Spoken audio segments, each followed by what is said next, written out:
I've had this white whale for a while. I've got a few of these actually, of things that I really, really want to pull off in game designs that I have not figured out and have wanted to figure out for a really long time.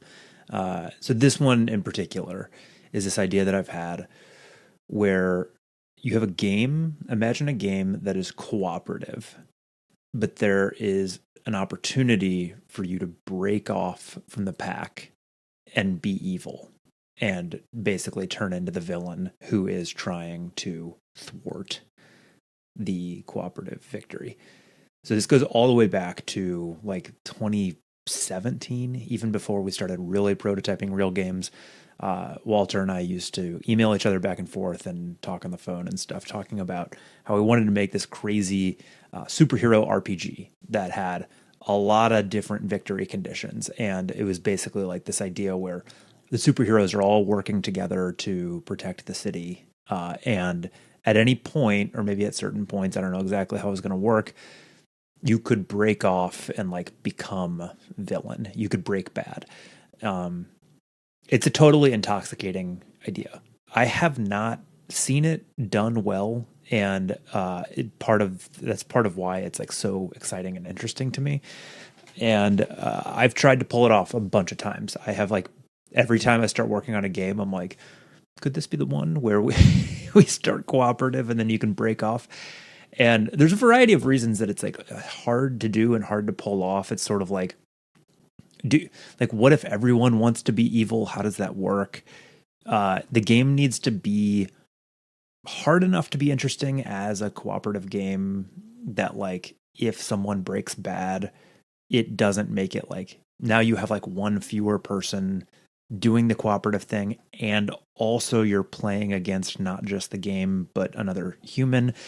Like balancing it is hard. Like the balance has to shift. And like, what if everyone wants to go over there? What if only some people do? What if no people do? It has to be fun and interesting and challenging for everyone involved in all of those scenarios.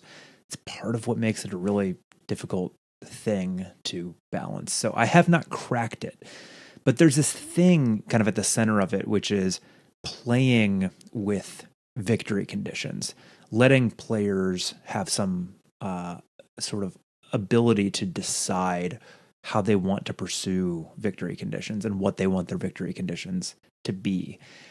That's the kind of the core at the center of it that is so interesting to me.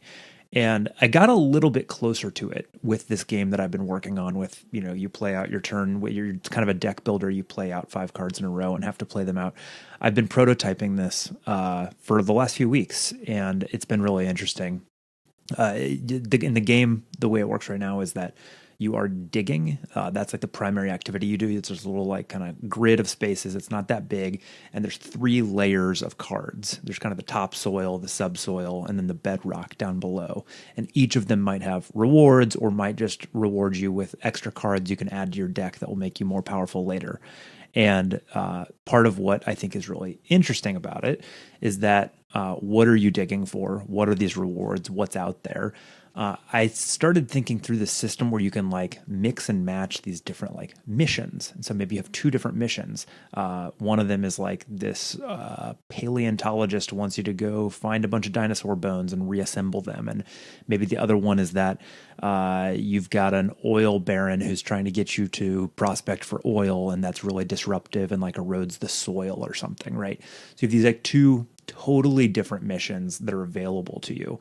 And what I thought would be really interesting is at the beginning of the game, you don't have to commit to either of them. It's just 2 missions that are out there that could help you win the game, could give you a bunch of money. And the thing that I thought would be so interesting is if you have to privately commit to one of these 2 things, and other people don't know whether you've committed, but you also have to split the earnings with other people who commit to the same thing. So there's kind of this social game element and deception. And you're like looking at their behavior. You're like, it sure seems like you're seeking out dinosaur bones, but I can't really tell.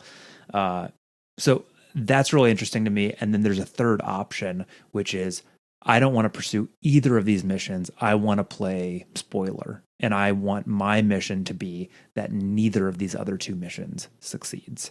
And so you still get a little bit of that like Are you working on my mission? Are you working on the other mission? Or are you working against everybody? And I think that that's a really interesting place to play in. So, all of this to say, Walter the other day brought over a game that he's been begging me to play, and I finally got a chance to play it, called Arcs. Arcs is one of these games that this happens once a year.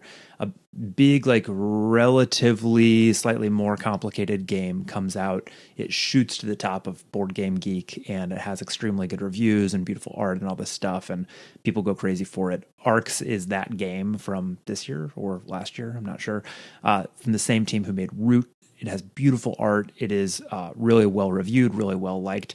I had mixed feelings about it. I liked it. There were things about it that I was like, this feels too complicated for its own good. We were like, there were certain cards we were reading, and I was like, I cannot parse like what this means. It's like, if you have more fuel than they have guys, but also they don't have enough supplies for blah blah blah, then.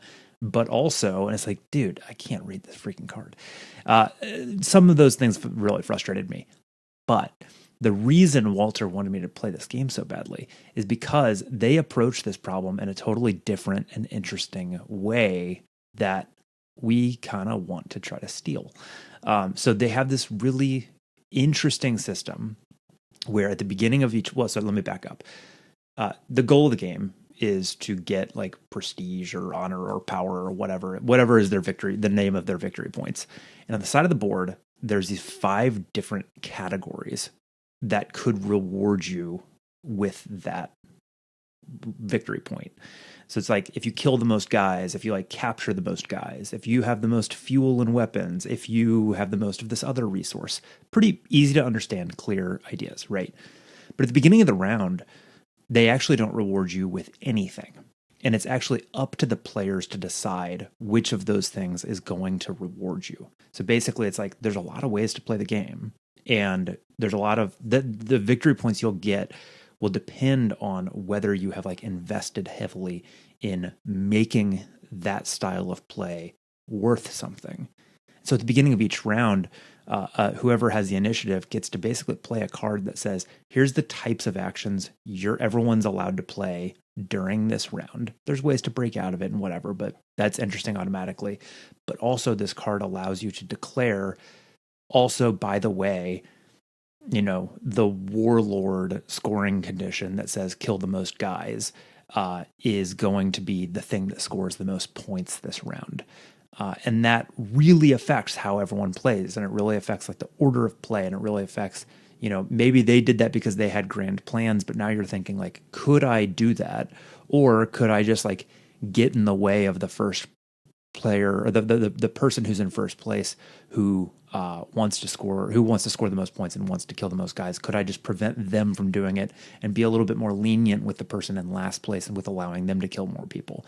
It creates a super dynamic, interesting space. And it's funny because it made me realize it's like, oh, this is getting at the same core thing that I am so interested in, which is these kind of dynamic and variable victory conditions, these different ways of scoring, and ultimately letting the player choose which style of scoring they are most interested in.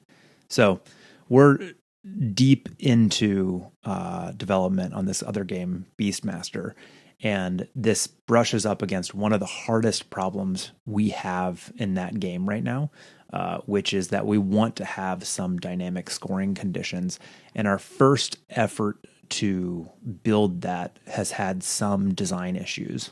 And we had this interesting idea, this last week, because Walter said, we got to play Arcs because I think it's going to influence how we could solve this problem. And we played it, and I was like, oh my gosh, you're totally right. I get why you said that. And so now we're going to have a little prototyping design session where we say, what if we just kind of stole some of those ideas from Arcs and implemented them in a really different way in our game and just see what it feels like? Let players decide their victory condition. So we'll see how it goes.